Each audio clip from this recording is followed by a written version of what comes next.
Então, gente, olha só. Hoje eu quero encerrar o assunto de motores elétricos, né? Que a gente já começou na aula passada. Na última aula, a gente encerrou o conteúdo falando desse tópico aqui sobre motores elétricos.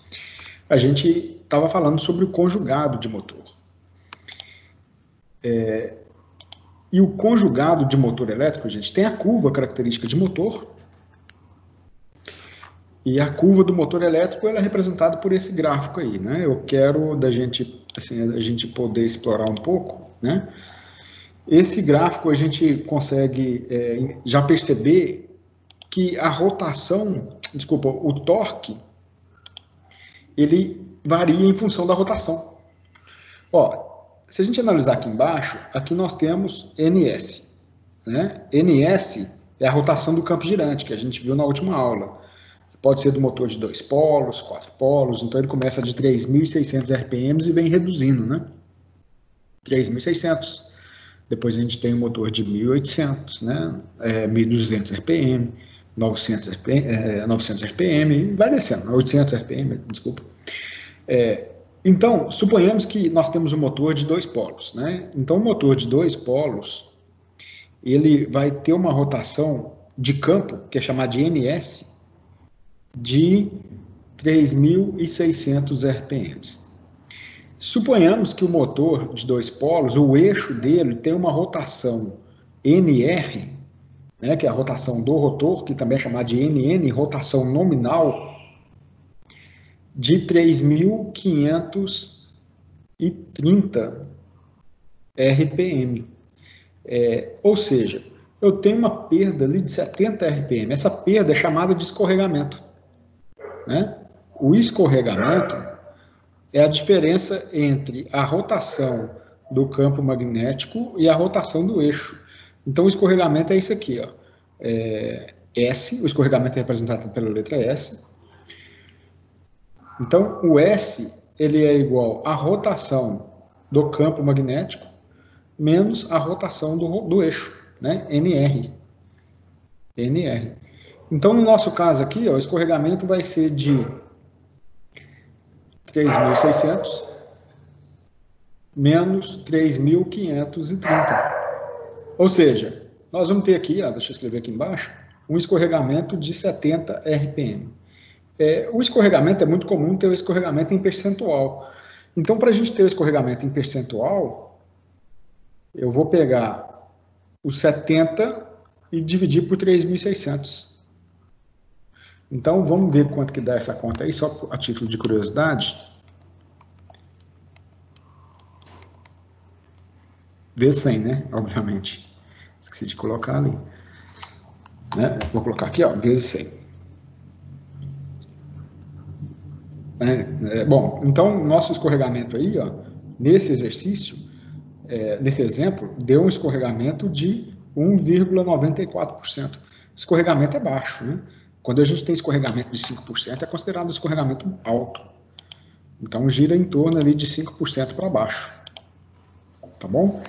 Bom, então, isso daí é escorregamento, né? O escorregamento, então, deixa eu apagar algumas coisas aqui. O escorregamento é a diferença, então, da rotação do campo magnético do estator do campo magnético do eixo, do rotor. Tá? Então, o escorregamento é essa diferença aqui, ó. Essa diferença aqui é o escorregamento, tá bom? Bom, então veja bem, quando o eixo do motor está parado, a rotação é zero. Bem aqui embaixo, ó. Aqui eu tenho N igual a zero, a rotação do motor está parado. Quando que isso ocorre? Rotação do eixo parado ocorre em duas circunstâncias. Uma é quando o motor elétrico está parado, ele está desligado. É o momento que você aplica tensão elétrica e o motor começa a girar. É essa a rotação. A outra situação que ocorre do eixo parar é quando ocorre uma sobrecarga mecânica na máquina, a máquina trava o eixo do motor, bloqueou o eixo do motor, ou seja, isso é chamado de rotação com o eixo travado. Aí o motor ele vem para essas características, olha só. Então, observe o seguinte, o tanto que sobe o conjugado do motor quando a rotação é zero. E esse CP aqui, ó, é chamado de conjugado de partida, CP. ou torque de partida, ou momento de partida, né? O conjugado de partida é a força necessária para colocar o motor em movimento, em rotação. Tá? Por isso que a gente já viu na última aula que quando você liga o motor elétrico, a corrente elétrica dele pode atingir de 6 a 8 vezes o valor da corrente nominal. É para justamente criar-se o conjugado de partida e tirar o motor elétrico da inércia, tá bom? Então, o motor elétrico ele parte com um torque de partida, conjugado de partida. À medida que a rotação vem aumentando, o conjugado ele cai um pouco, até atingir o conjugado mínimo, e depois ela começa a subir novamente, até atingir o conjugado máximo. Quando o motor elétrico atinge a sua rotação nominal, que é a rotação do eixo, aqui, ó, toda hora aparece essa janela, nesse ponto, aqui ele me dá o conjugado nominal. Então, o conjugado nominal ocorre quando o motor elétrico atinge a rotação nominal dele, tá bom? Bom, então a gente sabe que o conjugado do motor é muito dependente da rotação elétrica do motor, né? Do motor trifásico. E isso no passado era um problema, porque em baixas rotações, quando você diminui a frequência do motor, o inversor de frequência, diminui a rotação, o motor elétrico em baixa rotação ele não tem força nenhuma, você consegue parar com a mão. Né? É uma prática que eu faço no laboratório lá, justamente isso. Aplico uma frequência baixa no motor, o motor ele começa a girar, ele tem dificuldade, por exemplo, de girar, o motor quando ele está girando a 3 RPM, alguma coisa assim, ó, 10 RPM, até de 10 para baixo, ele tem dificuldade de movimentar a própria massa do rotor do motor, então ele fica tremendo, né? Ele vai girando, mas ele fica vibrando. Você encosta a mão no eixo, ele para. Isso porque é o inversor de frequência antigo, chamado de inversor de frequência escalar. Aí depois se desenvolveu-se um inversor de frequência, chamado de inversor de frequência vetorial, que ele consegue monitorar o conjugado do motor. Ele é um inversor de frequência que ele é cheio de sensores, né, de retroalimentação, e ali ele monitora o torque do motor elétrico e ele mantém o torque constante, né, ou seja, em baixa rotação você tem torque elevado. Tá? Gente, então, baseado nisso, assim, a gente, né, recapitulando que a gente viu isso na última aula, a gente entende que existem categorias diferentes de conjugado do motor elétrico, porque existem máquinas que se comportam de formas diferentes, né? Então, está aqui ó, a categoria de conjugado, isso também é chamado de conjugado resistente, com classificação do tipo de máquinas. Então, por exemplo, a última matéria que a gente estava falando, a gente falou muito de guincho, sistemas de elevação de carga, né? Eles têm um conjugado constante, então a gente pode observar que o torque que a máquina exige, ela tem um valor constante, tanto em baixa rotação quanto em rotações mais elevadas. O conjugado é constante, tá? Quando eu tenho máquinas do tipo moinho de rolo, bomba de pistão, planas, serra para madeira, né, serra circular, o conjugado ele ele é linear, né? Ele é uma equação afim. Então, à medida que você aumenta a rotação, ele aumenta linearmente, né? Obviamente que para você tirar a máquina da inércia, você precisa de um conjugado inicial e ele vem aumentando linearmente. Existe também um tipo de equação, né, em função do conjugado resistente, que é chamado de conjugado quadrático, né? O conjugado quadrático é quando que você tem que o conjugado varia com o quadrado da rotação. E um exemplo disso são as máquinas de fluxo, como ventiladores, né, bombas centrífugas, máquinas misturadoras, exaustores, compressores. Está aqui um exemplo. Ó. Se a gente entender, só pegar um exemplo, né? Já viu quando você vai encher o pneu de bicicleta com uma bomba manual? Quanto mais cheio o pneu está, mais difícil fica de ser, mais força você vai te exigir na bomba. É justamente por isso, né? Ele exige um conjugado quadrático do motor. Existe o conjugado exponencial. O conjugado exponencial, ele forma essa curva assintótica, né? Que são máquinas que a própria mecânica da máquina, a parte girante da máquina, ela tem uma massa mecânica grande. Então, à medida que você aumenta a rotação da máquina, a própria massa contribui para fazer a máquina girar. Um exemplo clássico disso, quando você pega motores diesel, por exemplo, o motor diesel ele tem um disco para ajudar na inércia do virabrequim e ele manter a rotação constante. Né? Então, aqui, quanto maior a rotação, menor o torque exigido. Tá bom?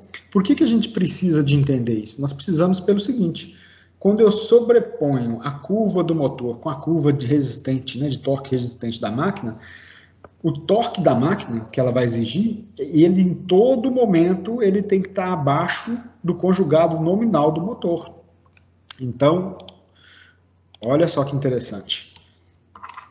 Quando a gente analisa esse gráfico aqui, ele está um pouco apagado, mas isso daqui, ó, é o conjugado resistente. Vou chamar aqui de CR, ó, da máquina. Aqui eu tenho o conjugado, a curva de conjugado do motor, ó. Esse ponto aqui, que é o ponto de operação, ele tem que estar abaixo do conjugado nominal do motor elétrico. Então, por exemplo, não é o caso dessa curva aqui, eu estou forçando a barra, mas seria assim, ó, forçando bem a barra, aqui teria o conjugado nominal do motor, muito próximo aqui do conjugado de partida, né? Se eu fosse redesenhar esse gráfico, seria algo assim, ó. A curva de conjugado do motor elétrico, né, fazendo ela bem mais acentuada desse jeito. Aqui eu tenho o conjugado de partida, um pouco abaixo aqui, ó, nós vamos ter o conjugado nominal. A curva da máquina de conjugado resistente, ela tem que, né, o ponto dela de coincidência, né, de interseção com o conjugado, com a rotação nominal do motor, que é aqui, ó, ele tem que estar abaixo do conjugado nominal, senão o motor elétrico vai queimar. Tá? Então, na hora de especificar o motor elétrico, a gente precisa de analisar não somente o valor do conjugado nominal do motor, mas como também se comporta o conjugado resistente da máquina, tá bom? Que tem que ser, o conjugado resistente da máquina tem que estar abaixo do conjugado nominal do motor elétrico. E esse é um ponto que a gente tem que tomar cuidado. Então, por exemplo, se a gente fosse analisar uma curva de conjugado exponencial, que é aquela aqui assim, ó, como que a gente faria num caso desse, né? Tá vendo? Porque na hora da partida, o conjugado já é altíssimo. Eu correria o risco do motor elétrico queimar na hora da partida. Ele não consegue nem girar a máquina, ele bloqueia o eixo e fica vibrando. Esse é o tipo de partida que o motor elétrico ele tem que partir a vazio. Depois que ele partiu a vazio, a embreagem vai acoplar o motor elétrico na máquina.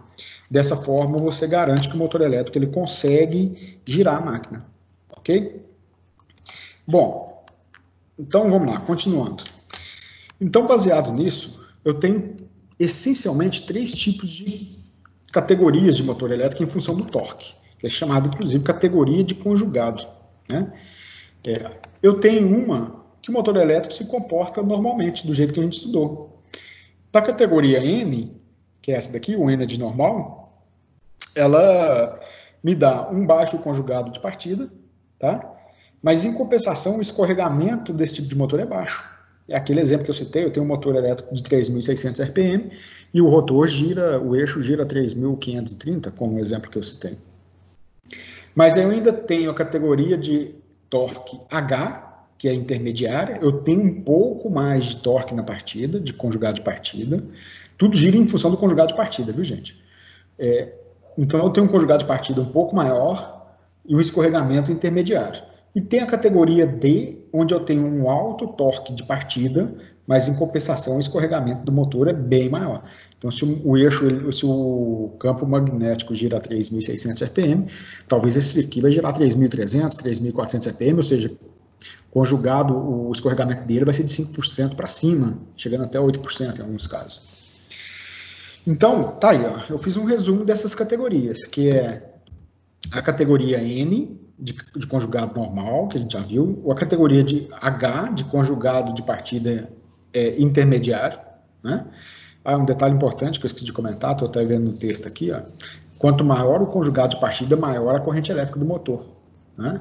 Então, o conjugado normal ele tem uma vantagem que a corrente de partida dele é mais baixa. Na categoria H, eu preciso de um conjugado de partida maior, a corrente já é maior. Ok? E aqui eu tenho a categoria que é chamada de categoria D. Né? A categoria D é onde eu tenho conjugado de partida alto e um escorregamento alto, acima de 5%. Tá bom? Aqui eu tenho a categoria NY e HY. Para essas categorias, eu quero só fazer um parênteses. De onde que vem esse Y?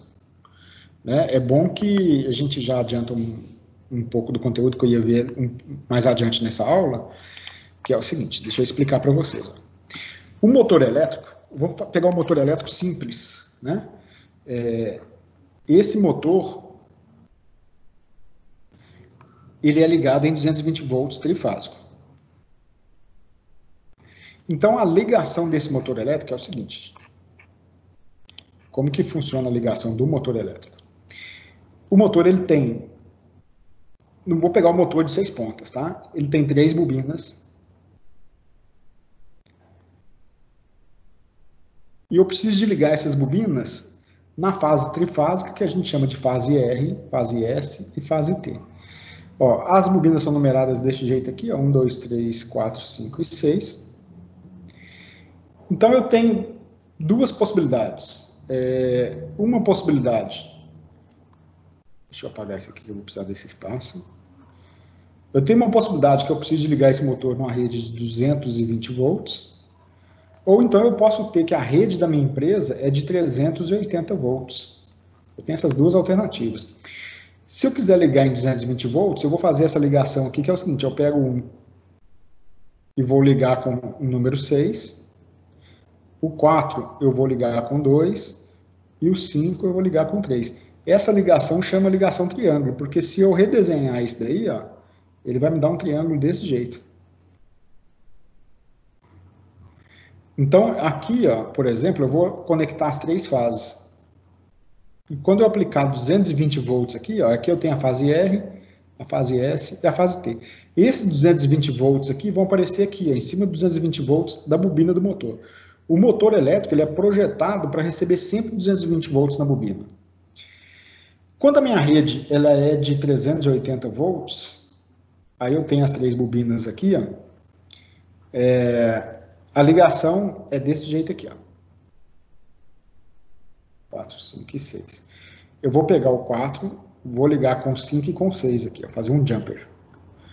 E no 1, no 2 e no 3 eu vou aplicar as fases. Se eu redesenhar isso daí, ó, ele me dá um desenho desse jeito. Opa, ficou torto, deixa eu corrigir isso aqui. Ele vai me dar um desenho parecido com esse daqui, ó.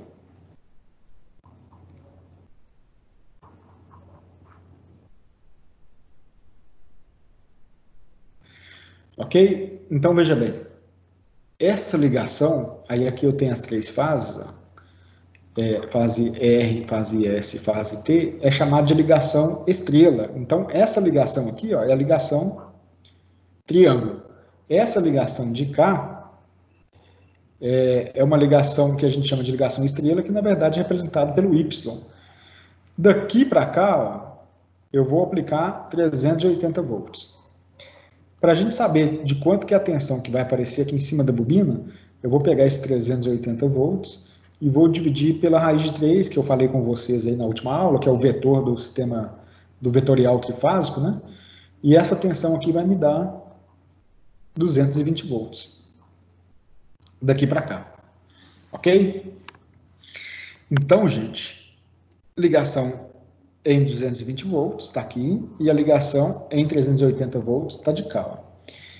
Agora, veja bem, imagina que eu pego o motor elétrico e fecho o motor, né, eu vou fechar o motor em estrela. Quando eu fecho o motor em estrela, ele está preparado para receber 380 volts. Só que agora, ao invés de eu aplicar 380 volts, eu vou aplicar os 220 volts lá. Ó. Veja bem, gente, o que acontece se eu pegar um chuveiro de 220 volts e ligar em 110 volts, 127? Né? Quando eu faço isso, o chuveiro ele não vai funcionar adequadamente. Né? Ele vai ficar com a água fria ainda, né? Porque ele vai perder potência, tá bom? Se eu pegar o chuveiro de 127 volts e ligar em 220, o que acontece? O chuveiro vai queimar. Mas o contrário, a única coisa que acontece é ele vai perder potência. Então, se eu pegar um motor e fechei o esquema de ligação dele para 380 volts, e ao invés de aplicar 380, eu aplicar 220, a fórmula, a equação vai ser igual, então, 220 volts dividido por raiz de 3, e a tensão em cima da bobina dele vai ser de 127 volts. Tá?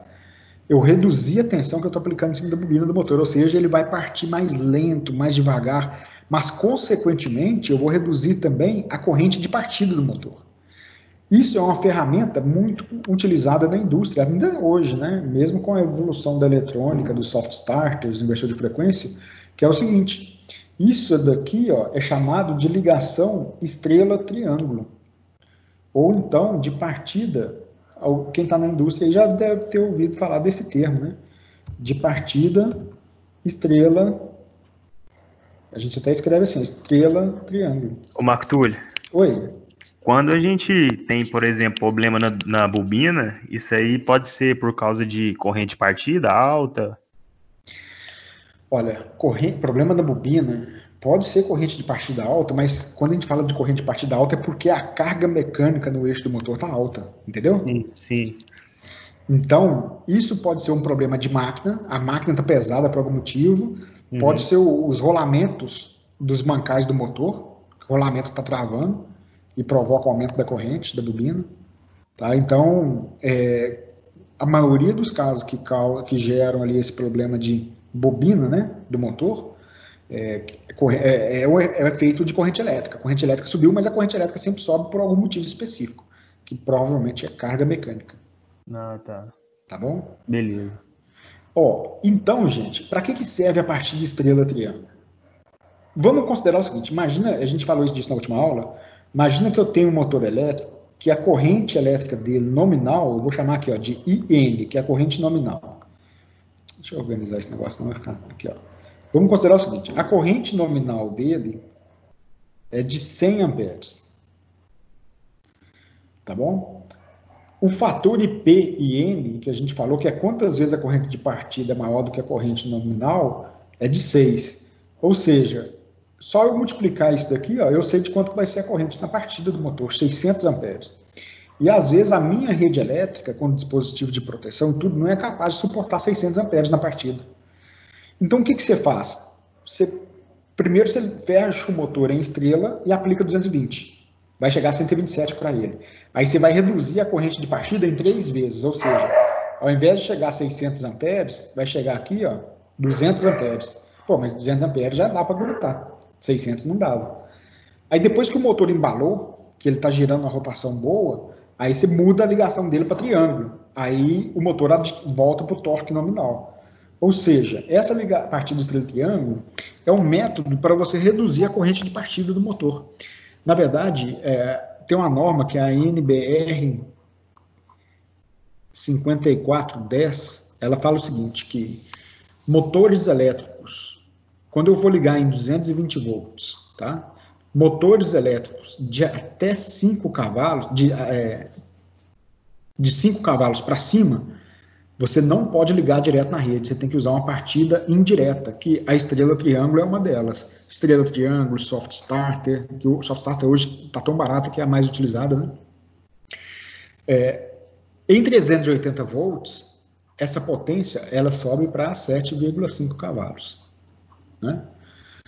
Então é isso daí, olha. A norma fala, acima de 5 cavalos você não pode partir direto, você tem que aplicar uma estrela-triângulo ou uma outra ligação qualquer de reduzir a corrente de partida.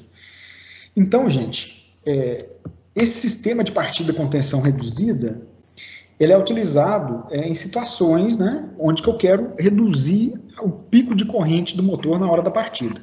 Aí, voltando para o slide lá, ó, a gente estava falando de categoria de torque. A gente falou que tem a categoria H, a N e a D. Só que existe também a categoria HY. Para que serve a categoria HY? É uma categoria que ela vai me dar um torque alto para quando eu preciso partir o motor em estrela-triângulo, tá bom? E além disso, eu tenho a categoria NY também. A categoria NY é quando eu preciso partir o motor de curva de torque normal com estrela-triângulo. Então, ou seja, ela me dá mais 2 variações de curva de torque em função da H e da N, né, para necessidades aí que eu vou aplicar estrela-triângulo no motor, tá bom? Bom, e é o seguinte, gente, olha só, por que eu preciso de controlar a corrente elétrica do motor elétrico, né? eu nem percebi quem fez a pergunta agora há pouco, mas perguntou por que causa problema de bobina no motor. Foi eu, Vinícius. Ô, Vinícius, isso aí, Vinícius. Obrigado. Muito pertinente com isso que nós vamos falar agora, né? Gente, o que limita a capacidade do motor elétrico de exercer força é a temperatura dele. Na verdade, é a temperatura do verniz do motor, né? As bobinas, os fios são esmaltados, envernizados, e aquele verniz ele aguenta até uma determinada temperatura. A temperatura subiu demais, ele derrete. Quando ele derrete, eu vou ter uma bobina encostando com a outra, consequentemente eu vou gerar um curto-circuito, né, na bobina elétrica do motor. É isso que provoca a queima do motor elétrico. Então, tudo gira em torno da temperatura do isolante do motor elétrico. Eu posso ter corrente elétrica elevadíssima, desde que o isolante aguente aquela temperatura. Porque corrente elétrica, ela gera calor. Ela produz calor. Então, consequentemente, né, se deu um pico de corrente no motor, você vai dar um pico de temperatura no isolante dele. Toda corrente alta do motor gera um pico de temperatura mais alta no motor. Se você não conseguir dissipar esse calor, o motor elétrico vai queimar. Bom, então baseado nisso, desculpa, a gente tem alguns cuidados que a gente tem que tomar, né, para ajudar o motor elétrico a dissipar esse calor. E por isso que tem, o motor elétrico ele tem a ventoinha. A ventoinha dele é muito importante, né? Eu vejo em algumas empresas que a ventoinha quebra as hélices, a ventoinha quebra, a cupilha, né, o contrapino da ventoinha perde, a ventoinha fica ali girando em falso, não, só o eixo girando. Você está reduzindo a vida útil do motor elétrico. Então, a ventoinha é muito importante. Sistema de refrigeração é muito importante. Eu lembro quando trabalhava na ferrovia, teve um projeto de locomotiva que eu acompanhei, que foi um projeto bem específico, aí o Lucas pode até depois contribuir, se for o caso, eu não sei se ainda está rodando, mas quando ali na Baixada Santista, é o trecho onde que as 3 maiores concessionárias de ferrovias do Brasil se unem na mesma malha, né, que desce de São Paulo para o Porto de Santos. Então ali tem operando a MRS, a ALL, que é Rumo, e a VLI. Só que é um trecho muito sinuoso, com muito túneis, e precisa de uma locomotiva de potência maior. E foi desenvolvida uma locomotiva especial, que é a GT46. Eu lembro que o maior desafio dessa GT46 é que os motores elétricos de tração, eles não tinham espaço suficiente para trocar calor, para dissipar o calor. Então o motor ele dava sobretemperatura direto, né? Então, em alguns casos de máquinas que o motor elétrico é muito caro, você põe um sensor para medir a temperatura do motor. Antes dele queimar, você desliga a máquina, né? Você mede a temperatura, ele te acusa de um painel. Então, o maior desafio do fabricante de locomotiva era, se não me engano, agora já tem um tempinho, a gente vai esquecendo as coisas, mas eu acho que era da EMD, acho que o GT46 é EMD. Então, o maior desafio do fabricante foi o quê? Conseguir fazer o motor elétrico refrigerar, né? Principalmente em baixa rotação, porque em alta rotação, o próprio fluxo de ar, né, em altas velocidades, o alto fluxo de ar vai retirando o calor do motor. Mas em baixa rotação, em baixas velocidades, você não tem fluxo de ar o suficiente para poder retirar o calor do motor elétrico. Gente, então veja bem. Ó, deixa eu colocar esse slide aí. Esse aqui é um corte parcial de um motor elétrico, né? Vamos falar de coisa aqui que vocês entendem bem, ó. Então, eu estou querendo dizer o seguinte, ó. O motor elétrico, né, seria isso aqui assim, ó, né? Para cá, ó, tá? Eita. Bom, então o que acontece? Pagando aqui. Então, o motor elétrico, isso aqui é um corte parcial do motor elétrico. Tá aqui assim, ó. Continuando.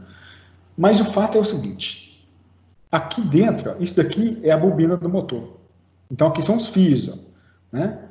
A bobina, na verdade, é um monte de fio que é enrolado desse jeito aqui assim, ó. Aí sai 2 fios para cá. E aqui quando você corta isso daqui, ó, a visão que nós estamos tendo aqui, ó, dos fios enrolados, tá bom? Então aqui é a fonte de calor, ó. O calor é produzido aqui no interior da bobina. E a gente precisa de retirar esse calor daqui e atravessar todo o estator do motor e depois atravessar a carcaça, né? Então, veja bem, aqui eu tenho a fonte de calor. Essa parte do estator são chapas de aço. Essas chapas, elas são prensadas, primeiro que elas são isoladas, tem uma camada de verniz entre elas, e elas são prensadas para formar o estator. Por que elas são em forma de chapa? outra aula eu comentei que, devido à indução magnética, eletromagnética, gera-se uma corrente elétrica no estator que é indesejável. São chamadas de correntes parasitas ou correntes de Foucault, escreve Foucault. Então, essas chapas de aço laminadas e isoladas, elas têm por objetivo de reduzir ou quase eliminar, não chega a zerar, as correntes de Foucault. Ok. Esse estator, ele é montado sob pressão dentro da carcaça do motor. A carcaça, ela pode ser de ferro fundido, aço fundido, de alumínio fundido. Então, eu já vi motor elétrico desses 3 tipos de carcaça. E isso daqui são aletas. Vocês estão estudando transferência de calor agora, não estão? Vocês devem ter estudado as superfícies aletadas. Acho que o Humberto está dando para vocês transferência de calor. Gente, então na transferência de calor, vocês já estudaram o seguinte, ó, a variação da temperatura em função da distância é uma curva desse jeito aqui, ó. Aqui, ó, a temperatura vai caindo, né? Assim, ó, ele tem uma queda aqui, ó. De que tem essa queda de temperatura? Essa queda é porque nesse ponto aqui, ó, o fluxo de calor, vocês já estudaram isso aí, ó, né? O QX é igual a menos K vezes dt de dl.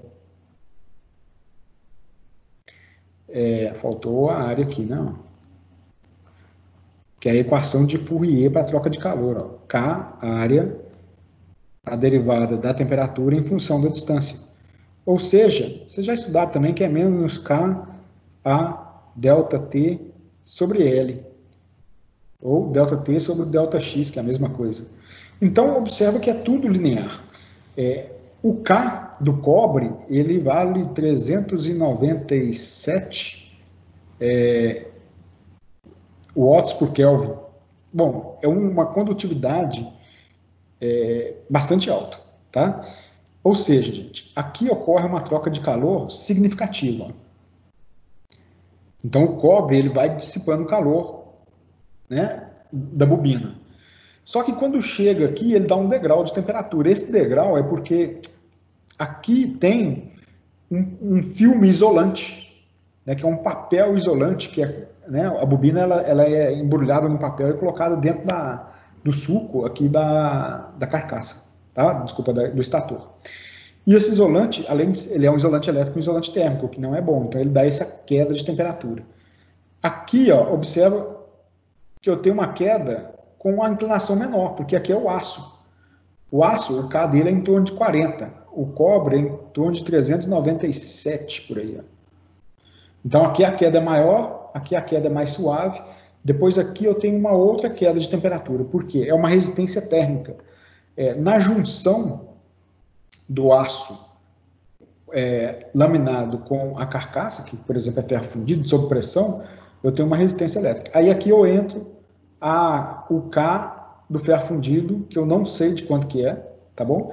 E aqui gera uma curva exponencial. A curva exponencial é por causa da aleta, né? A troca de calor por condução é dada por essa fórmula. A troca de calor por convecção é H vezes a área vezes ΔT, ok?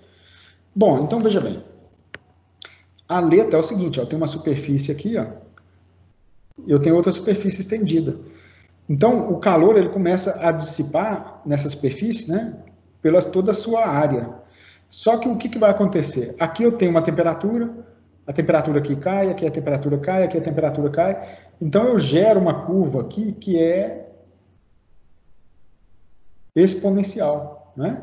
Por que ela é exponencial? Porque observa que o calor depende da temperatura. Quanto menor a temperatura, menor o calor. Então, quanto mais distante você estiver da base da aleta, menor vai ser a troca de calor. Então, a troca de calor para a superfície, ela é uma função de proporcionalidade da derivada segunda da temperatura em função da distância x, tá? Então, vocês estudaram aí, são 4 casos específicos, quando você especifica as condições de contorno, mas o fato que eu quero mostrar para vocês é o seguinte: onde ocorre a máxima troca de calor aqui, onde eu consigo reduzir mais a temperatura é onde? Na aleta. Então, olha a importância da aleta num motor elétrico.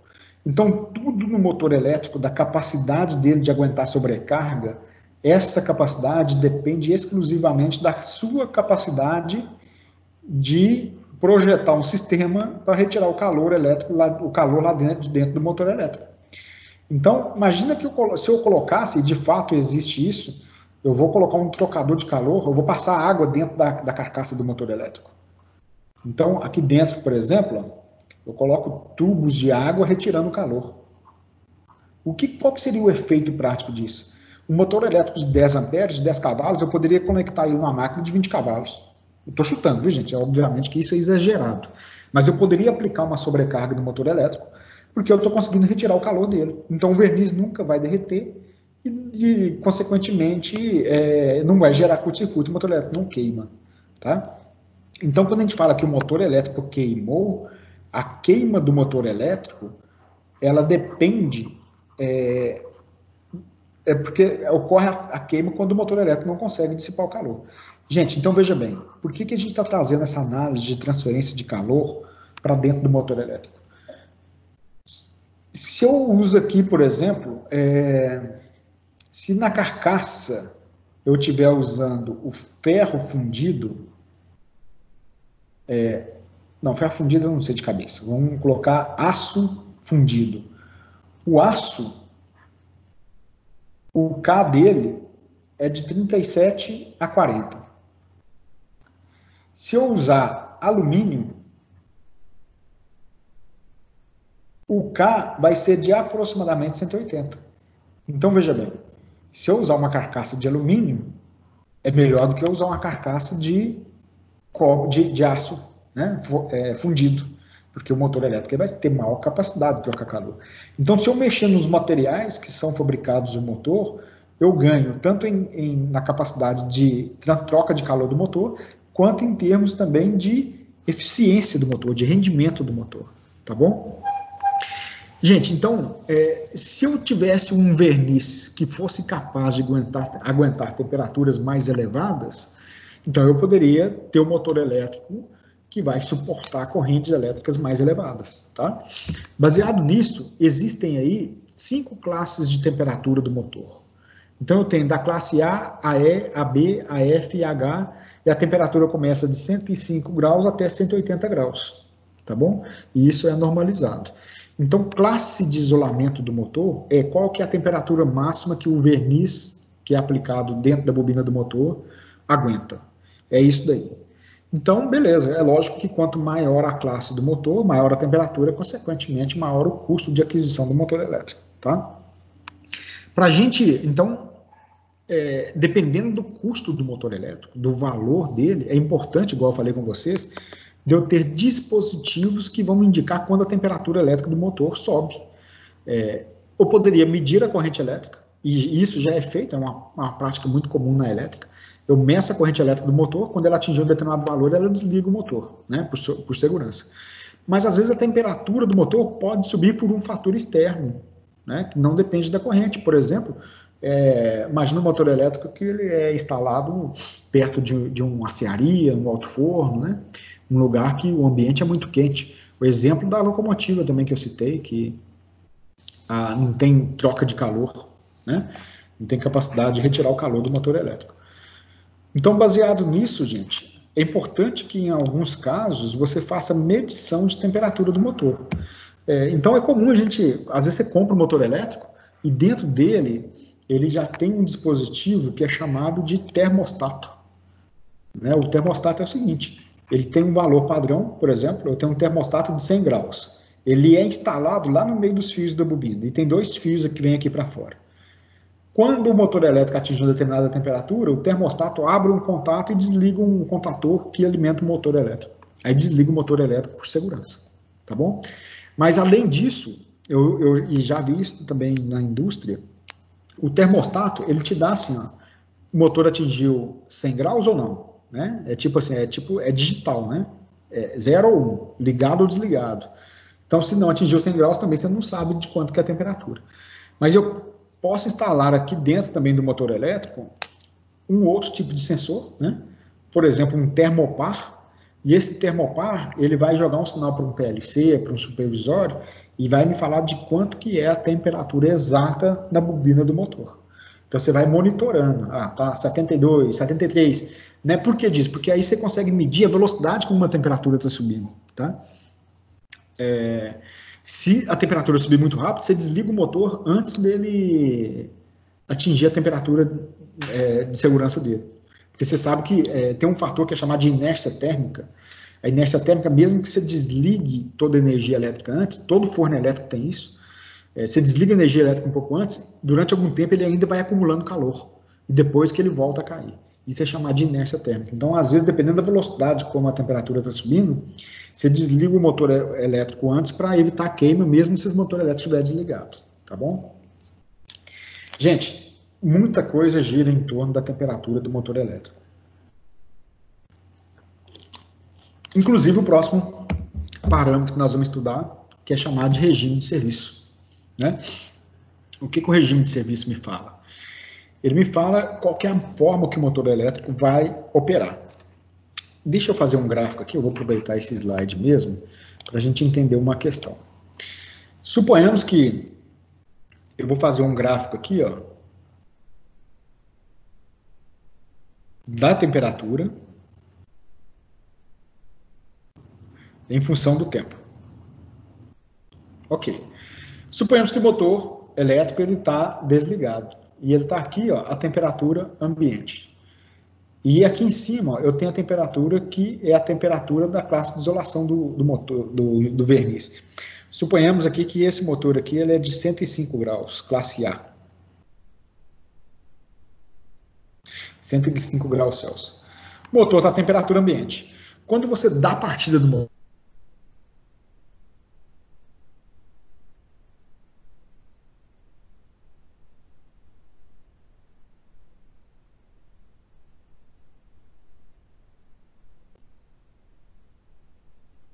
gente, vocês estão me ouvindo aí?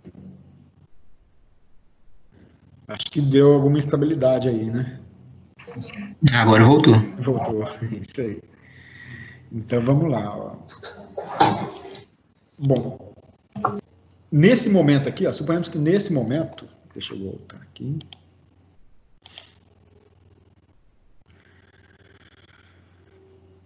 Então suponhamos que exatamente nesse momento aqui, ó, eu liguei o motor. Quando você liga o motor, a temperatura do motor vai subir. Subiu por causa do pico do motor. Aí depois que o motor atingiu a rotação nominal, ela desce de novo. Vou desenhar aqui no PowerPoint, não vai ser legal não. A temperatura vem descendo e depois estabiliza um determinado valor. Vou fazer uma coisa aqui. Vai ser melhor do que ficar sofrendo aí com o PowerPoint. Ok. Bom, a situação é a seguinte. Ó.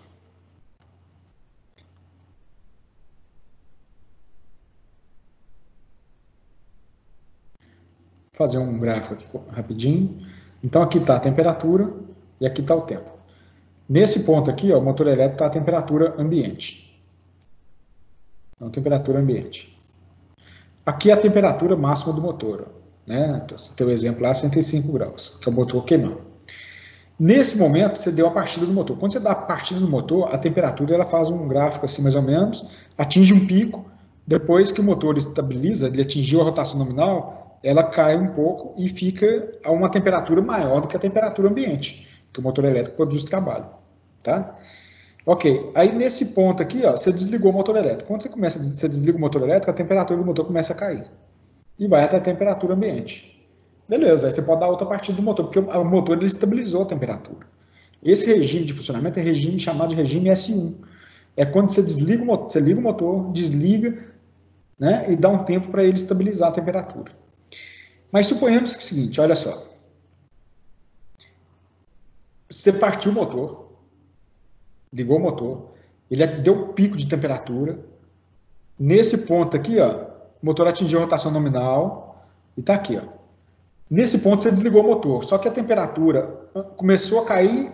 Antes do motor parar de girar, você foi lá e deu partida no motor de novo, ele deu outro pico. Aí você desliga o motor, aí deixa o motor estabilizado, desliga, o motor está ligado, aí ele vai buscar atingir a temperatura nominal de trabalho. Então a temperatura dele, ó, ela tem que cair para esse valor aqui, ó. Só que antes dele estabilizar, você foi lá e desligou o motor. Aí depois você foi e ligou o motor de novo. Então observa que você está dando uns picos de temperatura no motor. Vai chegar um ponto que, se você continuar desse jeito, a temperatura vai sobrepassar a temperatura do isolante. Aí o motor queima. Aí você vai pensar, pô, mas o motor é de 10 cavalos, nunca tive problema. Aí você ficou ligando e desligando, ligando e desligando. Toda vez que você liga o motor e desliga, e não deixa o motor estabilizar a temperatura, ele acumula calor. Você não deu tempo do motor, dos mecanismos de troca de calor, de dissipar todo o calor que estava armazenado dentro dele. Então você foi só acumulando calor quando você foi ligando e desligando o motor. Tá? Aí você pode queimar o motor elétrico. Ou seja, se você não selecionar o motor elétrico para um regime de funcionamento adequado, você pode queimar o motor. Então veja bem, a NBR 7094, ela fala sobre 10 regimes diferentes de funcionamento, de S1 para S10. Eu não vou passar todos com vocês, eu quero só passar alguns só como exemplo, mas eu quero que vocês tenham... O que é importante um engenheiro mecânico saber, gente? O engenheiro mecânico precisa saber que existe sim regime de funcionamento diferente de motor. Um exemplo clássico que eu gosto de citar é o motor elétrico do torno, onde o torneiro, na hora que ele está abrindo o rosco, ele está dando reversão no motor toda hora. Liga, desliga, liga, desliga, dando reversão. Se você colocar ali um motor de regime S1, ele não vai aguentar não, ele vai queimar no primeiro dia. Tá? Aí o que acontece? Você tem uma máquina que está funcionando, aí o motor elétrico da máquina queima. Aí o pessoal da manutenção vai trocar o motor da máquina, aí olha lá na oficina, na almoxarifada, o que seja, vai lá e olha, o motor é da mesma potência, é da mesma rotação, a carcaça é a mesma, ele encaixa direitinho, mas esquece de olhar o regime de funcionamento. Às vezes a máquina era um regime S7 e você foi lá no almoxarifado e pegou um regime de funcionamento S1. Você põe o motor e ele queima. Ele vai funcionar, obviamente, durante algum tempo, algumas horas, 1 ou 2 dias, mas é uma hora o motor queima porque ele não é apropriado para o regime de funcionamento S1, tá bom? Então, o que é o regime de funcionamento S1? O regime de funcionamento S1 é esse daí, ó. É uma situação onde eu dou partida no motor elétrico, né? Eu vou gerar uma determinada quantidade de calor no motor elétrico, mas eu dou tempo para o motor elétrico estabilizar. Ele acumula calor, ele dá o pico de temperatura, aí daqui ó, ele já começa a estabilizar, a temperatura vai cair a uma temperatura de trabalho e ela fica constante aqui na temperatura de trabalho. Se eu desligar o motor elétrico, quando eu desligo e ligo de novo, esse período entre o desligar e ligar é suficiente para que o motor elétrico consiga estabilizar a temperatura. Ou seja, suponhamos que nesse momento aqui eu desliguei o motor elétrico, aí a temperatura vai cair, estabilizou a temperatura ambiente, aí aqui eu dei outra partida do motor, a temperatura vai subir, aí ela cai um pouco, estabiliza e fica na temperatura de operação. Então o regime de funcionamento S1 é o mais simples possível, né? Eu dou tempo para o motor elétrico funcionar e estabilizar a temperatura dele, tá? Bom, gente, no regime de funcionamento S2, ele é um regime que o motor elétrico ele não chega a atingir a temperatura de trabalho dele. Ou seja, eu dei a partida do motor, ele dá um pico de temperatura aqui, ó. Então a temperatura deu um pico, ela subiu, atingiu um valor aqui, ó. Só que aqui em cima eu já desliguei o motor elétrico. Quando eu desligo o motor elétrico, aí ele naturalmente, a troca de calor vai destabilizar o motor até uma temperatura ambiente. Ou seja, são situações que dei a partida do motor, ele dá um pico de temperatura alto, eu dei um torque alto no motor, ele acumulou calor, mas depois eu desligo e ele fica desligado durante um bom tempo, né? Eu não posso ficar dando pico de partida no motor, não. Esse aqui é regime de tempo limitado. O motor funciona durante 5 segundos. Aí depois, para ele ligar de novo e ficar 5 segundos ligado, a temperatura da carcaça dele já tem que ter dissipado, a carcaça tem que ter dissipado todo o calor dele, e a temperatura atingiu a temperatura ambiente. Esse é o regime S2. Aí nós temos o regime S3. O regime S3 é o seguinte, é o regime onde que eu posso ligar e desligar o motor, mas o motor ele tem tempo para poder dissipar o calor. Então, veja bem, eu dei aqui, ó, dei a partida do motor, temperatura ambiente, ele deu pico. Aí deixei o motor estabilizar, dou a partida de novo. Então ele fica oscilando entre o ligado e o desligado, só que a temperatura que ele vai atingir aqui embaixo é uma temperatura que vai ser maior do que a temperatura ambiente, mas consequentemente também, ele é uma temperatura que não atinge a temperatura máxima de trabalho do motor elétrico, do verniz. Então, eu posso ir dando picos de corrente no motor elétrico, tá bom? E detalhe, gente, a carga mecânica que eu estou aplicando no motor, aqui em cima, ela sempre tem um valor constante. O motor sempre vai exercer a mesma força, tá? Não tem variação de carga. Bom, então nós vimos o regime S1, quando eu ligo o motor e deixo ligado. O regime S2, que eu ligo o motor rapidamente, ele dá um pico de temperatura, um pico de sobrecarga, desligo o motor e ele fica desligado. Eu tenho o regime S3, é onde eu vou ficar ligando e desligando o motor. Exemplo aqui, quase o exemplo do torno, eu só esqueci do detalhe da reversão, né? Que tem um outro parâmetro para frente que é a reversão. Mas aqui eu estou ligando e desligando o motor, sem reversão, viu, gente? Tem o regime S4, o que diferencia, o regime S4, basicamente, ele é um regime muito parecido com o S3. O que muda de um para outro é que no regime S4, eu tenho uma variação da carga mecânica que está aplicado no eixo. Né? Então, eu estou querendo dizer o seguinte, ó. Eu tenho uma máquina, né? Por exemplo, vamos falar de máquinas de elevação de carga. Nesse ponto aqui, ó, aqui eu estou erguendo uma carga de 10 toneladas. E nesse ponto aqui, ó, a carga passou para 5 toneladas. Ou seja, eu tenho uma variação mecânica aplicada ao eixo do motor. Né? Então, veja bem, dei partida no motor, né? Ele vai me gerar um pico de temperatura aqui, ó, atinge esse pico. Aí depois eu fui lá e reduzi a carga da máquina. Né? A temperatura vai cair, mas vai ficar ainda acima da temperatura ambiente. Aí eu desligo a máquina, né? A temperatura ambiente vai estar um pouco mais aqui abaixo, desligo a máquina, a temperatura do motor elétrico começa a cair. Quando ela atinge um valor, lá, eu posso dar partida do motor de novo.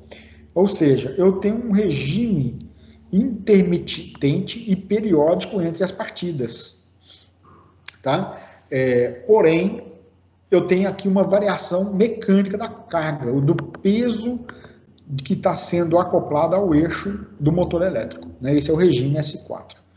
O regime S5, gente, é o regime que eu estava falando com vocês, onde eu tenho reversão do motor elétrico. A reversão de um motor elétrico é considerada uma frenagem. Então, o regime S5 ele se aplica a duas situações. Quando eu tenho frenagem ou quando eu tenho reversão do sentido de rotação do motor. Então, aqui é o seguinte, ó, veja bem. O motor elétrico estava desligado e a temperatura dele vinha baixando. Aqui eu dei partida no motor. A temperatura sobe. Ok? Aí eu dei partida no motor. O motor ele fica funcionando durante um tempo. E depois desse tempo, eu resolvo, né? Então, olha só, deu partida no motor, atingiu a temperatura, deixei a temperatura estabilizar, e nesse ponto aqui eu aplico uma frenagem no motor elétrico. Né?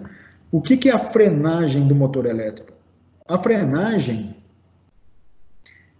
é quando ocorre... Por exemplo, eu estou freando o eixo do motor, mas como que eu posso aplicar uma frenagem? Eu posso ter um freio eletromagnético acoplado no eixo do motor.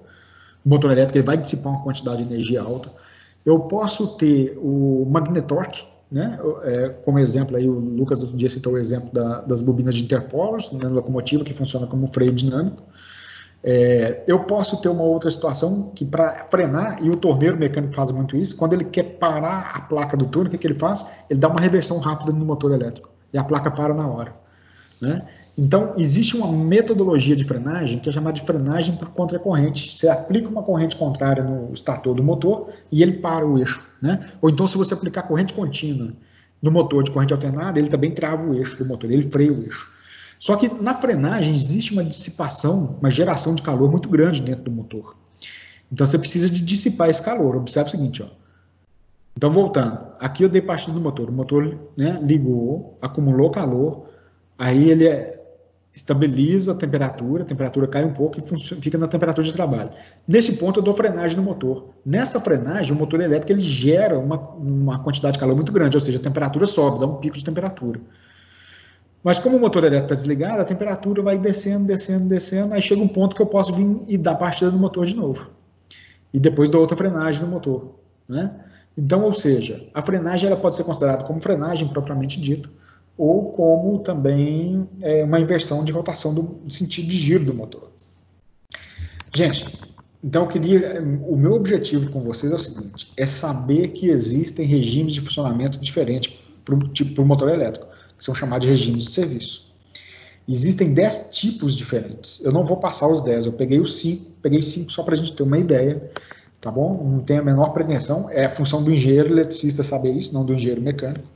Mas eu só queria que vocês soubessem que existe esse parâmetro do motor, que é o regime de serviço. Para quando vocês forem fazer uma troca do motor elétrico, vocês ficarem atentos a isso. Isso fica na placa do motor, daqui a pouquinho eu vou mostrar para vocês. Gente, então a gente falou, olha, a gente falou de classe de isolação do motor. Voltando, a gente falou, desde a última aula, eu estou focado em entender alguns parâmetros do motor elétrico com vocês. Mas hoje a gente começou falando de categoria de torque, que é um parâmetro importante. A gente falou de classe de isolação do isolante, do regime de serviço do motor, S1 até S10, e tem um outro parâmetro importante que é chamado de grau de proteção IP. O grau de proteção IP, na verdade, é um número que fica aqui, ó, IP54. Isso não vale só para motor elétrico não, viu, gente?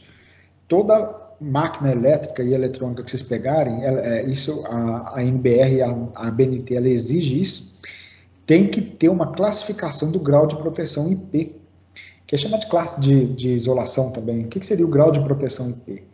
É a proteção contra a penetração de corpos sólidos no equipamento elétrico e a penetração também de líquidos, né? Exemplo, água. Então, nós temos dois números. Que aqui, por exemplo, se eu pegar o IP54, né? O que significa o primeiro número? Ele indica a penetração contra corpos sólidos. Então, o IP54 indica que esse motor elétrico, esse equipamento elétrico, não entra nem poeira dentro dele, tá bom? Então, isso é o grau de proteção 54. Se não entra poeira, não vai entrar uma chave de fenda, não vai entrar uma mão, ninguém vai pôr o dedo lá e tomar um choque, né? Machucar. Então, é um grau de proteção muito alto. Então ele vai de 0, sem proteção, até proteção total contra poeira, né? Proteção 54, que a poeira não se acumula nele. 5. Agora, o que representa o segundo algarismo? Ele representa a capacidade do equipamento de bloquear a entrada de água, né? Qual que é a resistência dele em relação à água? Tem 0, que não o 0 é sem proteção nenhuma, e tem o 9, né, no caso, quando eu posso jogar um jato d'água em cima do equipamento elétrico, do motor elétrico, né? Então, ele tem uma proteção total contra jato d'água. Por exemplo, se a gente analisar, eu tenho motor elétrico, que ele pode trabalhar submerso, né? Então, ele tem um IP que termina com 8. Se a gente pegar a bomba de poço artesiano, por exemplo, é uma dessas, né? A bomba saco também, né? Fica lá dentro da cisterna, dentro do poço artesiano. É um equipamento elétrico e funciona com um nível de isolação altíssimo. Então, gente, vamos pegar um exemplo. A gente falou sobre IP54. O 5, a gente viu que é contra acúmulo de poeira. O que é o 4? Proteção contra respingo de água. O IP54, os motores elétricos industriais, eles são 54 ou 55, um dos dois, né? Então, o que significa um motor elétrico com um grau de proteção 54, que a gente acabou de ver? O 5 lá da primeira tabela é proteção contra acúmulo de poeira e uma proteção contra respingos de água. Se for 55, proteção contra jatos de água, tá bom? São os mais utilizados na indústria em termos de motor elétrico. Existem alguns tipos de motor elétrico que eles funcionam dentro de um outro equipamento, né? Por exemplo. Então tem um grau de proteção que é muito comum, que é o IP21, que tem pouca proteção, né? O IP21, então vamos analisar aqui. O que seria o IP21? O 2 seria corpos acima de 12,5 milímetros, ele bloqueia a entrada. E ele tem proteção contra gotejamento vertical, ou seja, ele não tem muita proteção contra água não, tá? Onde que ele é utilizado? Eletrodoméstico. Aí você vai pensar, pô, mas eletrodoméstico, IP21 é... Se você pegar, por exemplo, um motor elétrico de um litificador, ele tem proteção em 21, mas ele já fica dentro da carcaça, do invólucro do litificador. O motor elétrico do litificador é o IP21, que ali dentro tem um motorzinho monofásico, né? O IP tem proteção, o litificador tem proteção IP21. Agora, o litificador vai ser um grau de proteção mais elevado, tá bom? Então, o grau de proteção, gente, é um fator importante que a gente também precisa dimensionar, mas isso baseado no meio onde o motor elétrico vai ser instalado. Às vezes é um ambiente muito úmido, muito empoeirado, né? Então eu tenho que proteger o motor, por exemplo, o motor ele tem que ter um nível de proteção mais alto porque pode ter muita umidade. Indústria de alimentos, né? Por exemplo, indústria de alimentos tem muito disso, muita água, né? Para higienização das máquinas.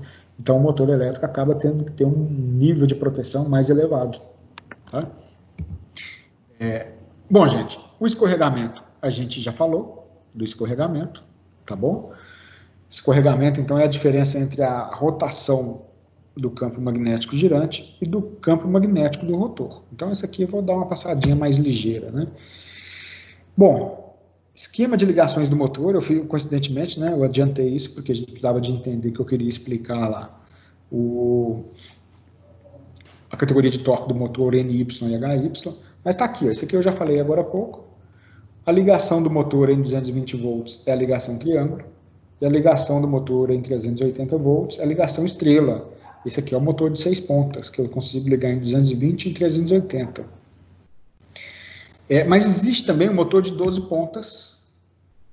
O motor de 12 pontas eu consigo ligar o motor em 220, 380 e 440 volts. Tá? Então ele tem 3 ligações possíveis. A quarta é para fazer uma ligação estrela-triângulo com 760 volts, mas não existe tensão de 760 volts. É só para ligação estrela-triângulo. Não tem a menor pretensão de vocês decorarem isso, não faz parte do nosso propósito. Nem para os engenheiros eletricistas, nem para o eletricista, eu acho que precisa de decorar. A placa do motor tem todos os dados lá. Só quero que vocês saibam que tem um esquema de ligação apropriado para cada nível de tensão elétrica que você vai aplicar no motor. Tá bom? Essa parte aqui a gente passa um pouco mais ligeiro. Mas tem algo que é muito importante, né? Que é carcaça de motor. Né? Isso aí eu tirei de um catálogo da WEG. Né? Existem vários tipos de forma da carcaça em função de forma de instalação, forma construtiva, tá bom? Então tem o código da carcaça aqui, ó. A posição onde está o pé do motor, onde que está a caixa de ligação, a caixa de bornes, se a instalação é por flange, né? Por exemplo, eu posso ter flange à esquerda, flange à direita, né? Isso aqui o fabricante ele vai te dar essa instalação do motor, né, da carcaça, né? Que eu posso instalar, né, várias de formas diferentes de instalar, ó, né? Então, instalação quando eu vou usar trilho ou pé do motor, né, a base do motor, a instalação por flange. Por que é importante a gente saber a forma como o motor vai instalado, inclusive a posição? Por causa dos rolamentos, não é? A gente sabe que os rolamentos comuns, convencionais, eles não têm capacidade de suportar uma carga axial muito grande, não. Então, se eu coloco o motor elétrico instalado nessa posição, eu tenho uma carga axial boa em cima do rolamento da tampa dianteira, da flange do motor. Então, esse rolamento é um rolamento que ele tem que ser capaz de suportar carga axial, né? Não só carga radial. Ok? Mas isso tudo aqui a gente vai pegar na tabela do fabricante. E também tem um detalhe, na verdade, que a gente olha, né? Às vezes você vai substituir um motor elétrico, aí você vai olhar no seu almoxarifado, você tem um motor elétrico onde a tensão elétrica é compatível, rotação, potência, curva de torque, classe de isolação, tudo é compatível, só que a carcaça, um é por flange e o outro é por base. O que a gente faz? Várias vezes a gente troca, você desmonta o motor e troca só a carcaça, né? Aí você vai lá e aproveita, por exemplo, a máquina tinha um motor instalado por flange, esse motor queimou, mas no almoxarifado eu tenho um motor que é instalado por pés, né, com os pés, do jeito tradicional. E todo o restante do motor é compatível. Todos os parâmetros elétricos são compatíveis, de menos a carcaça. Então, o que a gente faz? Você pega esse motor aqui, tira a tampa traseira e a dianteira dele, desmonta, você pega essa carcaça aqui do motor, ó, e instala na carcaça lá onde que o motor estava instalado com flange, né? Aí você aproveita as flanges dianteira, traseira, quando for o caso, e instala o motor, substitui, dá certinho, funciona tudo normal. Tá bom, gente? Bom, mas para a gente fazer essa substituição, é importante a gente entender alguns parâmetros que estão na placa do motor elétrico, né? Então, eu trouxe aqui uma foto do motor elétrico. Esse aqui é o motor elétrico da WEG, né? Esse não faz propaganda, mas é um fabricante nacional, eu gosto de valorizar isso daí. A WEG já trouxe aqui para mim o seguinte, ó, tá conforme a norma NBR 7094, que eu citei agora há pouco para vocês. Vamos começar por aqui. O que tem de informações aqui? Ó? Ele está me falando que segue os padrões do Inmetro para motores de alto rendimento. Ele trouxe para mim que o rendimento desse motor aqui é de 92,5%. Né, a gente já viu o que é o rendimento. Aqui tem um fator de potência. Eu falei um pouco sobre o fator de potência. Isso daqui é muito mais para o engenheiro eletricista. E aqui tem outros parâmetros do motor. Ó. Então, quando eu pego aqui, por exemplo, esse TIL e o 3, ele está me falando que é um motor trifásico. Né? Motor trifásico. Bom, o que eu tenho aqui? Isso aqui são... bom, esse 250SM é um código da WEG para a carcaça dele. Então, beleza, olha, na hora que você for lá, olhou a placa do motor, você sabe que é uma carcaça 250S/M. Aí você vai lá no almoxarifado e vê se tem uma carcaça compatível. Tá? O 11/01, isso aqui é a data de fabricação do motor, muito da WEG, né? E a WEG ela traz alguns parâmetros que são internos dela, então para nós aqui não faz muita diferença, tá? E aqui embaixo tem outras informações. Ele fala que é um motor de indução de gaiola, né? A frequência da rede, esse é o motor que deve funcionar em 60 Hz. Olha só, o que nós estudamos hoje? Eu já falei de frequência na última aula. Tá aqui, ó, CAT-N. Esse é o motor que a curva de torque dele é categoria N. Né? Categoria N, que é a categoria de torque normal. Baixo torque de partida, baixa corrente de partida e baixo escorregamento. Esse FS é um fator de serviço. O fator de serviço dele é 1. O que significa um fator de serviço igual a 1? Significa que esse motor aqui não tem folga, não. Ele não aguenta muita sobrecarga, não. Né? Se eu tivesse um fator de serviço, por exemplo, eu tenho um fator de serviço igual a 1,25, que é um fator de serviço alto. Esse motor elétrico aqui tem uma corrente de 245 amperes. Então, ele aguenta uma sobrecarga, por exemplo, com 245 amperes e um fator de serviço de 1,25, a corrente poderia chegar até 306 amperes. Se a gente pensar em termos de potência, vamos achar a potência desse motor. Ó. Esse motor aí, ele é de 100 cavalos. Ou seja, então na continha está fácil. Quanto de sobrecarga que esse motor consegue aguentar? Ele consegue aguentar 25 cavalos de sobrecarga, né? Porque a continha é simples. Nós temos, eu pego a potência do motor, aqui, ó, e vou multiplicar pelo fator de serviço, 1,25. Aqui a potência, ela está em kW e CV/HP. Então, ele é um motor de 75 kW, que aí a WEG aproxima para mim e fala que 1 CV é igual a 1 HP. Então, esse é um motor de 100 cavalos de potência. E quando ele me fala que o fator de serviço é 1, ele está falando o seguinte, esse motor não aguenta sobrecarga. Em motores de alta potência, que motor de 100 cavalos é um motor considerável, ele está me falando isso, né? Motor elétrico que não aguenta sobrecarga, não. Bom, aqui eu tenho a rotação do motor elétrico, né? Se a gente analisar pela rotação, eu consigo achar o escorregamento do motor? Sim, consegue. Consegue pelo seguinte, eu falei com vocês que a rotação do campo girante, ela começa com motor de 2 polos, né? E o motor de 2 polos aqui, ó, vamos fazer o seguinte, 2 polos me dá 3.600 RPM. O motor de 4 polos vai me dar metade, 1.800 RPM. Observa que essa rotação aqui, ó, é 1.775. Então, esse motor aqui, como está próximo de 1.800, é um motor de 4 polos. O escorregamento, então, vai ser 1.800 menos 1.775. Vou calcular em percentual. dividido por 1.800. Vamos ver quanto que dá esse escorregamento aí, só de curiosidade.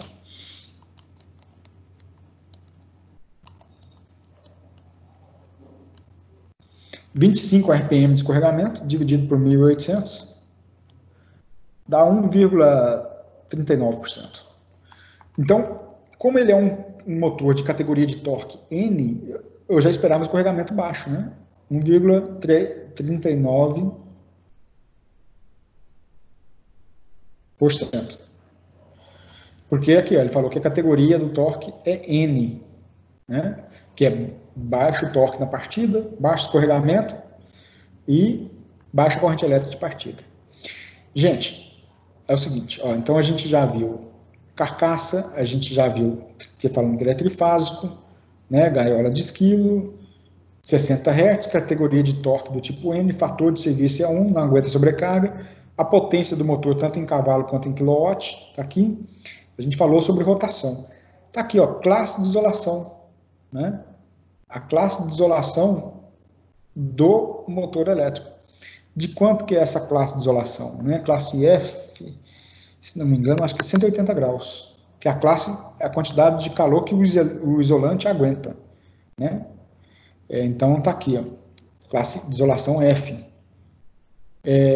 Olha que interessante esse parâmetro aqui, ó, IPN 8,8, altíssimo.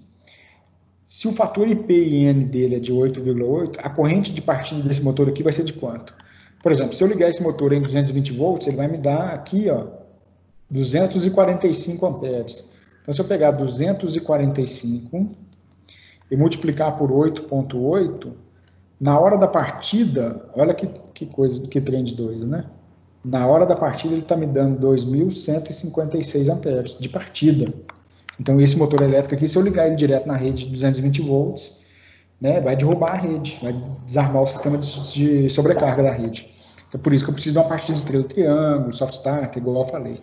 Então, o fator de proteção IPN dele é isso daqui, ó, né, 8,8. IP55, a gente acabou de falar disso aqui, ó, IP55. O que seria o IP55? Vamos voltar na tabelinha lá, até porque também eu não guardo tudo de cabeça. 55, ele tem proteção contra acúmulo de poeira, que está aqui, ó. Então, proteção contra a penetração de corpos sólidos. Ele não deixa a poeira acumular no interior dele. E 5 aqui embaixo indica que ele tem proteção contra jatos d'água. Então, aquilo que eu falei com vocês, né? Quando eu estava explicando essa parte do conteúdo, que os motores elétricos industriais, o fator de proteção dele, o grau de proteção, IP, ou é IP55 ou IP54. Tá? Então, isso aqui, ok, vamos riscar. Aqui ele me dá a tensão de trabalho do motor. Então, ele está me falando o seguinte, esse motor ele pode ser ligado em 220, em 380 volts ou em 440. E aqui tem as correntes elétricas para cada nível de tensão. Quanto maior a tensão, menor a corrente elétrica. Então, em 220 volts ele me dá 245, em 380, 142, e em 440 volts, 123 amperes. Tá bom? Então, tem tensão e corrente elétrica do motor. Aqui embaixo, ó, esse RegDUT, né, que é o regime de serviço. S1. Lembra que eu acabei de falar ali agora há pouco, que eu falei do regime S1? Esse motor elétrico, ele não é para ficar dando partida, não. Você liga o motor e ele fica ligado durante bom tempo em funcionamento. Então, o regime de funcionamento S1 que é o mais simples. Bom, a WEG traz também nas placas do motor. Todo motor elétrico a gente vai encontrar isso, gente, independente do fabricante. Aqui, ó, do lado de cá, eu tenho os esquemas de ligação do motor elétrico. Né? Tá aí, ó. Ninguém precisa de decorar, né? Tá tudo na placa do motor elétrico. Bom, a WEG, né, alguns fabricantes fazem isso, na verdade, ele tem uns parâmetros interessantes aqui, ó. Esses números que estão aqui embaixo, por exemplo, aqui ele está me dando, esses dois lados aqui, ele está me falando qual que é a especificação do rolamento que vai tanto na tampa traseira quanto na dianteira, nos dois mancais do rolamento. Então, ele está me falando o seguinte, ó, o rolamento aqui é o 6.314 C3, tanto na tampa dianteira quanto na tampa traseira, tá? Você vai especificar no catálogo do fabricante, peguei lá o catálogo da SKF, você vai saber qual o rolamento que é esse na hora de especificar, quando for substituir. Tá te ganhando tempo já, né? Para quem for dar manutenção no motor, Porque motor elétrico é isso, de vez em quando a gente acaba tendo que trocar os rolamentos do motor, já está fácil. E ele também me fala, né, como ele é um motor de 100 cavalos, é um motor maior, ele tem canal de lubrificação nos mancais. E o que ele está me falando aqui embaixo, ó, que você vai usar uma graxa Polyrex, EM da Aécio, né, não sei se ele precisava de falar da Aécio, mas ele resolveu colocar, o fabricante, e você vai aplicar 27 gramas de graxa a cada 9.789 horas de funcionamento do motor. Já te deu os parâmetros direitinho para você fazer a manutenção preventiva do motor. Ó. A cada 9.789 horas, você vai aplicar 27 gramas de graxa nos bicos de lubrificação do motor. E esse parâmetro que ele está aqui, ele está me falando quanto que pesa esse motor, ó, 462 quilos, né, o peso do motor. Com isso, gente, a gente fez uma varredura geral nos parâmetros do motor elétrico, né, ao ponto da gente pegar a placa do motor elétrico trifásico no final, e esse era o meu objetivo, e fazer a interpretação de todos os parâmetros da placa, tá bom? Agora, na hora de especificar o motor elétrico, o que eu preciso na hora de especificar o motor? A gente já viu nas aulas passadas que o engenheiro mecânico ele tem que fornecer para o engenheiro eletricista 3 parâmetros. Ele fornece a potência do eixo, ele vai fornecer o torque no eixo e ele vai fornecer a rotação, ponto final. O engenheiro eletricista, ele vai pegar esses parâmetros e dali ele começa a fazer o dimensionamento de outros parâmetros do motor, né? Então, quando ele vem analisando em termos de carga do motor, né, o que ele precisa? A gente precisa para poder especificar o motor elétrico. A potência, igual eu falei com vocês, potência, rotação e esforços mecânicos, está aqui, ó, os 3 que o mecânico vai entregar. Esforço mecânico, na verdade, é o conjugado, o torque. A configuração física, os ciclos de operação. A confiabilidade, quando eu falo ciclo de operação, é o regime de funcionamento. Igual a gente já viu, o S1, esse motor fica ligado direto, eu tenho que dar reversão, né, eu tenho frenagem no motor, tudo isso tem que ser informado. Tá?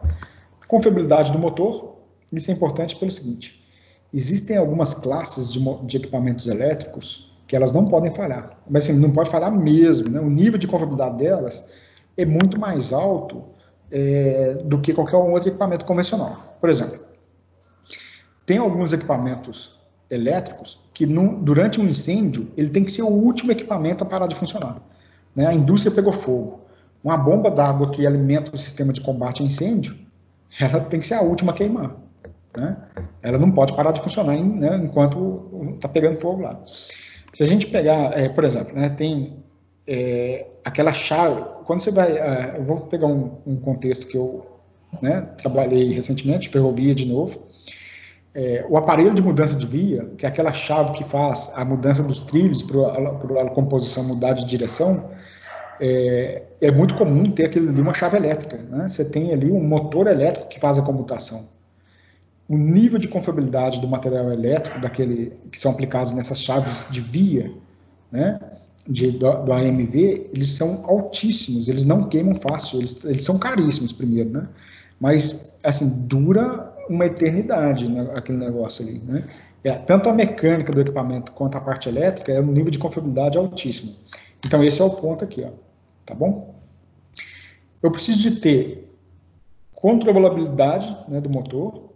Quando a gente fala o seguinte, controlabilidade, o que seria isso? Seria, basicamente, qual o nível de precisão que eu preciso em termos de posicionamento do motor, do torque, velocidade e corrente de partida. Tá? Qual que é o tipo de tensão elétrica que eu estou aplicando no motor? Né? Esse motor vai funcionar em corrente contínua, em corrente alternada, né? Qual que é o valor de tensão, qual que é a frequência da rede, tá bom? Que ele vai operar. Quais são as condições ambientais? Isso daqui pode parecer óbvio, gente, mas eu vou falar uma coisa para vocês.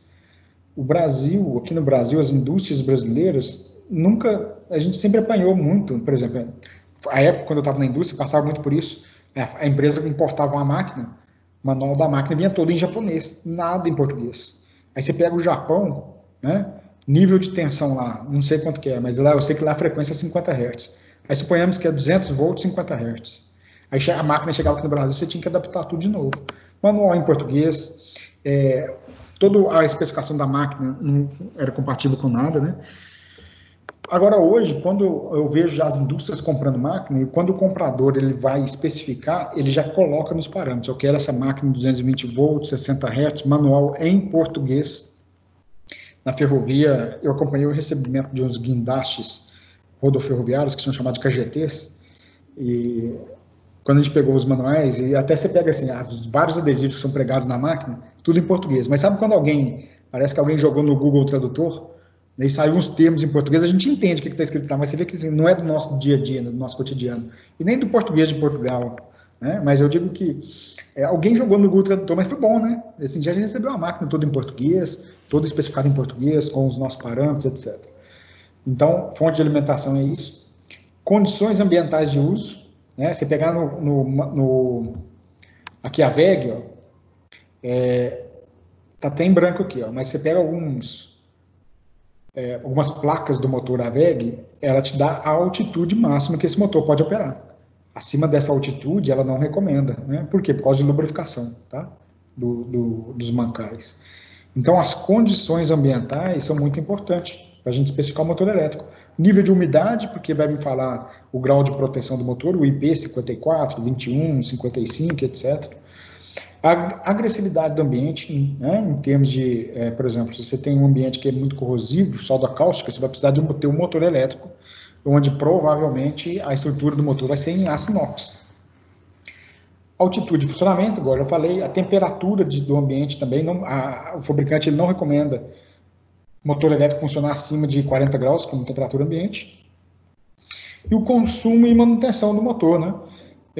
Se eu vou prevalecer com um motor elétrico de alto rendimento, com baixo consumo de energia, custo de manutenção, principalmente quando eu vou diferenciar o motor elétrico de corrente contínua de corrente alternada, tá? Mas hoje a maioria de corrente alternada.